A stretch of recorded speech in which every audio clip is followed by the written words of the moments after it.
আসসালামু আলাইকুম। আজকে আমরা ২৮শে অক্টোবর কম্পিউটার বেসড এক্সামে আসা একটা লিসেনিং এর সেকশন 4 সলভ করব। তো বেসিক্যালি হচ্ছে আমি 25 তারিখের পেসেজ 3 টা আপলোড করতে চাইছিলাম, বাট শরীরটা অসুস্থ একটু। এজন্য করা সম্ভব না। এত কথা বলা যাবে না। যাই হোক, সো আমরা হচ্ছে সেকশন 4 করতেছি। অ্যান্ড সেকশন 4 এর ক্ষেত্রে কিভাবে আনসারগুলো করতে হয় এই জিনিসটা নিয়ে যেরকম আলোচনা করব, প্লাস হচ্ছে দেন আমি পুরো অডিওটা প্লে করব, না আপনারা হচ্ছে আনসার করবেন। আর এটার যেই উত্তরগুলো আছে সেটা কমেন্ট সেকশনে দেওয়া আছে, আপনারা ওইটার সাথে মিলিয়ে তারপর বলেন যে আপনাদের কয়টা করে কারেক্ট হলো। তো সেকশন 4-এ মেইনলি হচ্ছে আপনার কাছে এটা কঠিন লাগবে নাকি সহজ লাগবে, এটা কমপ্লিটলি ডিপেন্ড করতেছে যে আসলে আপনি যে প্রশ্নগুলো আছে সেগুলোকে কিভাবে অ্যাপ্রোচ করতেছেন। মানে আপনার হচ্ছে এখানে 1 মিনিটের মতো সময় থাকে প্রশ্নগুলো দেখার জন্য। তো ওই 1 মিনিটের মধ্যে আপনাকে সবগুলো প্রশ্ন ফার্স্ট একবার দেখে নিতে হবে। আর এরপরে আপনি যখন একটাকে আনসার করবেন, লাইক 31 যখন আপনি আনসার করতেছেন, তখন 31 এর জন্য আপনার কি লাগবে? এই জিনিসটাকে হচ্ছে আপনার আগে খুব সুন্দর করে বুঝতে হবে। ঠিক আছে? লাইক আপনি এক সাইড দিয়ে শুনবেন, আরেক সাইড দিয়ে না, ব্রেনের এক সাইড দিয়ে হচ্ছে আপনি শুনবেন, আরেক সাইড দিয়ে হচ্ছে আপনি এটা রান করবেন যে আমার 31 এর জন্য এইটা লাগবে। এরকম কিছু একটা বলবে। তো প্রেডিক্ট যদি করতে পারেন যে আপনার 31 নম্বর প্রশ্নটা কিভাবে আসতে পারে, তাহলে যখন জাস্ট ওই কথাটা আসবে আপনি জাস্ট সিম্পলি আনসার করে ফেলতে পারবেন। ওকে? সো প্রেডিকশনটাই হচ্ছে আপনার সেকশন 4 এর জন্য খুবই, খুবই, খুবই ইম্পোর্টেন্ট। আপনি প্রত্যেকটা প্রশ্নকে যদি একটু ভালো করে পড়ে নিতে পারেন, তাহলে আপনি দেখবেন আনসারটা খুব সহজে ধরতে পারবেন। তো কিভাবে আপনারা পড়বেন? সবথেকে বেশি ইম্পোর্টেন্ট রোল প্লে করে হচ্ছে আপনার যেই গ্যাপটা আছে তার আগের এবং পরের ওয়ার্ডগুলা। কিরকম? লাইক দেখেন 31 নম্বর প্রশ্নে যেটা আছে, "they have a lot of protein and contain something." So এখানে প্রোটিন আছে এবং আরেকটা কিছু থাকার কথা বলবে। ওকে? কি বলবে? যে এখানে প্রোটিন আছে। এটা কি নিয়ে? এটা হচ্ছে আপনার ইনসেক্টস অ্যাজ ফুড সোর্স। পোকা খাদ্য হিসেবে আরকি, যেটা আমরা এখনো খাই না। যাই হোক, সো এখানে বলতেছে যে এই পোকার মধ্যে কি, কি আছে? প্রোটিন আছে এবং আরেকটা কিছু আছে। সো প্রোটিনের সাথে আরেকটা যে জিনিস বলবে সেটা কি আপনার এখানে আনসার করতে হবে। তারপর 32 নম্বরে কি বলতেছে দেখেন, "their waste products don't harm the soil or the dish." সয়েলটাকে হার্ম করে না এবং অন্য একটা কিছুকে হার্ম করে না। সো সয়েলের সাথে আর কোন জিনিসটাকে হার্ম করে না বলবে, সেটাই কি আপনার 32 এর আনসার হবে। তো এই যে এই কাজটা না, এটা হচ্ছে এটা করার জন্য আপনি 6 সেকেন্ড টাইম পাবেন। Just 6 seconds. 6 সেকেন্ডের মধ্যে হচ্ছে আপনাকে প্রশ্নটা পড়ে নিতে হবে এবং বুঝে নিতে হবে যে এইখানে আপনার আনসারটা বসবে কি বা কি বলতে পারে। তো এটার জন্য ৬ সেকেন্ডে পারার জন্য আপনাকে কিন্তু খুব ফাস্ট হইতে হবে। ওকে? আপনাকে কিন্তু হচ্ছে মানে রিডিং স্পিডটা আপনার অনেক বেশি হাই হইতে হবে, অনেক বেশি ফাস্ট হইতে হবে। অনেকে মনে করেন যে হচ্ছে রিডিং এর যেই স্পিডটা আছে সেটা শুধুমাত্র হচ্ছে রিডিং এর জন্যই দরকার। বাট নো, আপনার লিসেনিং এর জন্য কিন্তু রিডিং এর স্পিডটা সমানই দরকার। ঠিক আছে? কারণ যেখানে অনেকগুলো বড়, বড় অপশন থাকে, বড়, বড় প্রশ্ন থাকে যেগুলোকে আপনার ওই অল্প একটু সময়ের মধ্যে পড়ে ফেলতে হয়। সো রিডিং স্পিডটা বাড়ান। তারপর 33 নাম্বার দেখেন কি লাগবে? "The production requires less expense and a little dish." তো কম এক্সপেন্স এবং আরেকটা কিছু কম লাগার কথা বলবে। খরচটা কম হয় এবং আরেকটা কিছুও কম হয়। "Some can be added to animal feed as a kind of dish." তো অ্যানিমাল ফিড অ্যাড করতে পারে কিছু একটার as a kind of something, মানে কিছু একটার ধরন হিসাবে, কিছু একটা হিসাবে অ্যানিমাল ফিড অ্যাড করা যাইতে পারে। সো কি হিসাবে অ্যাড করা যেতে পারে, সেটা কি আপনার 34 এর আনসার হবে।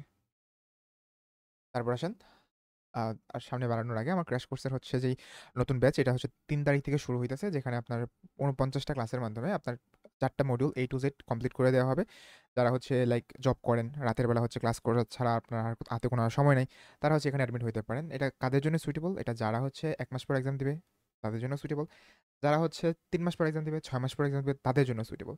মানে এটা একদম বিগিনার ফ্রেন্ডলি, প্লাস এটা কি যারা একদম লাস্ট মোমেন্টে হচ্ছে কনফিডেন্সটা বুস্ট আপ করতে চাইতেছেন, তাদের জন্য এটা ফ্রেন্ডলি। ওকে? সো কমেন্ট সেকশনে হচ্ছে এই নিয়ে আরো অনেক ডিটেইলসে বলা আছে। আর আপনারা হচ্ছে এই নাম্বারে আমার সাথে কন্ট্যাক্ট করতে পারেন।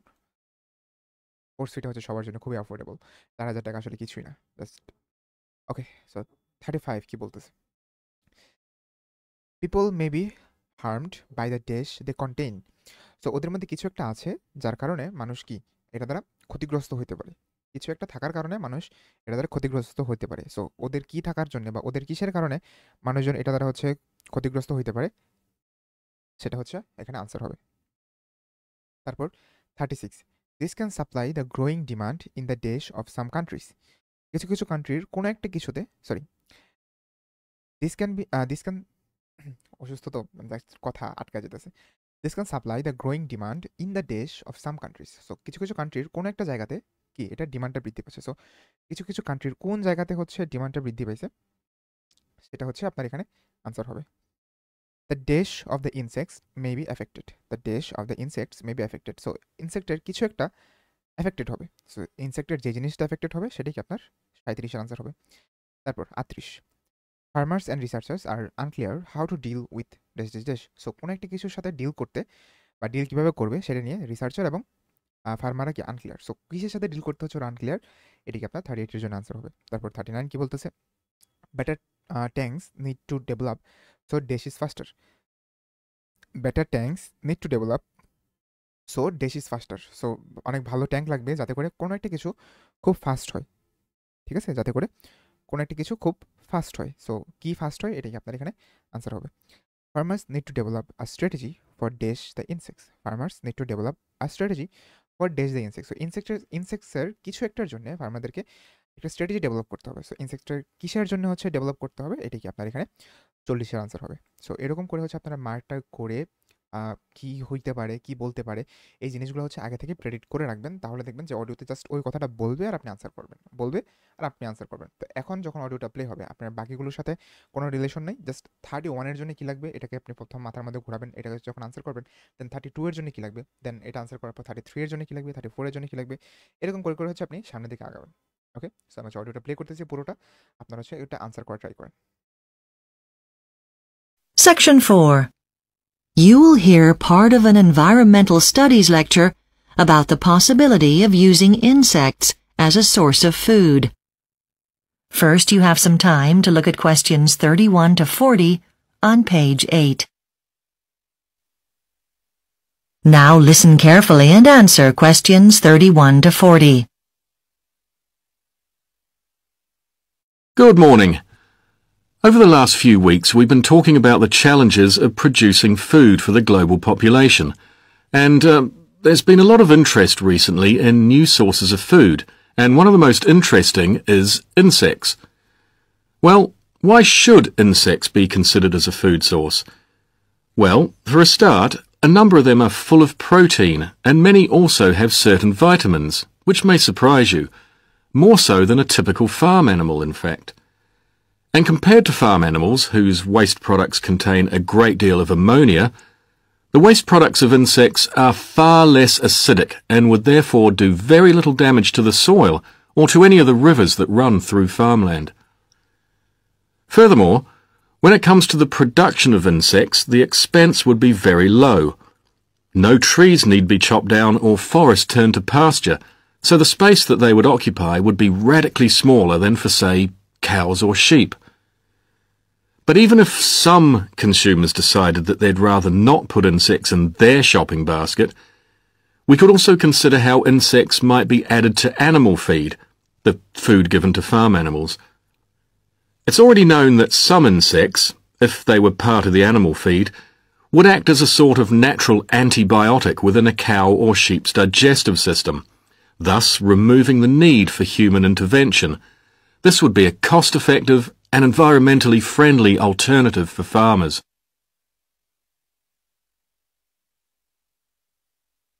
However, if consumers do decide that insects are a potential superfood, a way of feeding the world, then the next question is, where do we source them from? The wild, perhaps? Or should they be bred on insect farms?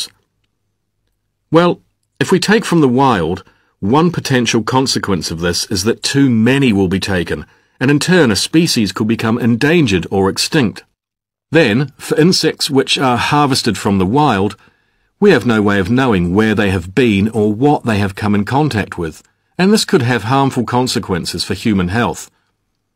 Imagine the scenario if food producers or retailers were supplied with insects that were carrying bacteria. This is not something we want to add to the food chain. If insects are bred on farms, the problems I've just outlined could be avoided. And in many countries, it's already the case that demand for insects is growing, really growing.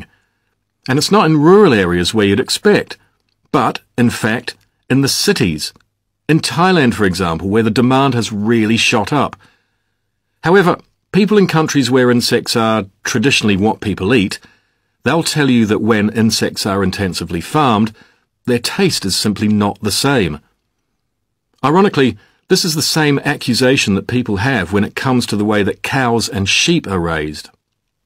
Insect farmers also face a series of challenges, and researchers are keen to assist. First of all, when it comes to breeding, different insects have different requirements. For a start, it's essential to maintain a suitable temperature for many species to reproduce. If this isn't right, nothing's going to happen. Another problem is something that often happens when any species is bred in a confined space. And so far, researchers and farmers have not come up with any clear or long-term effective solution to it. We're talking about the problem of disease. You don't want a whole colony wiped out in one go. There's also the question of where insects need to be kept. If insects are to be bred as a superfood, then the tanks used to house them have to be better designed, and this has to happen so that cleaning takes up less time. If we're talking about mass production, we don't want this to be a time-consuming activity. And finally, like I said before, insects have long been part of the diet in some countries, but not so in others. If farmers want to encourage people in, say, England or France or Germany to eat insects, then they're going to have to develop a strategy, and I'm not talking about production, but marketing. Something that'll persuade potential customers to try something different. Well, I've given you a general overview of the situation. Now let's look at some specific examples. Okay, so আমাদের পুরো অডিওটা হচ্ছে আমরা play করলাম। এখন হচ্ছে কমেন্টের সাথে মিলায় দেখেন যে আপনার কয়টা কারেক্ট হলো, এবং এই কম্পিউটার বেসডে আসা লিসেনিংগুলো কিন্তু পেপার বেসডের জন্য খুবই খুবই খুবই ইম্পর্টেন্ট। ঠিক আছে, যে কোনো সময় কোনো একটা পেপার বেসড এক্সামে হচ্ছে এটা আশা পড়তে পারে আর কি। সো এই আর কি, ভালো করে করেন আর প্র্যাকটিস করে যান। যদি কমন চলে আসে তাহলে তো হইলই, ঠিক না? ওকে, আর দোয়া করেন আমার জন্য, অসুখ যেন হচ্ছে তাড়াতাড়ি ভালো হয়ে যায়। আসসালামু আলাইকুম।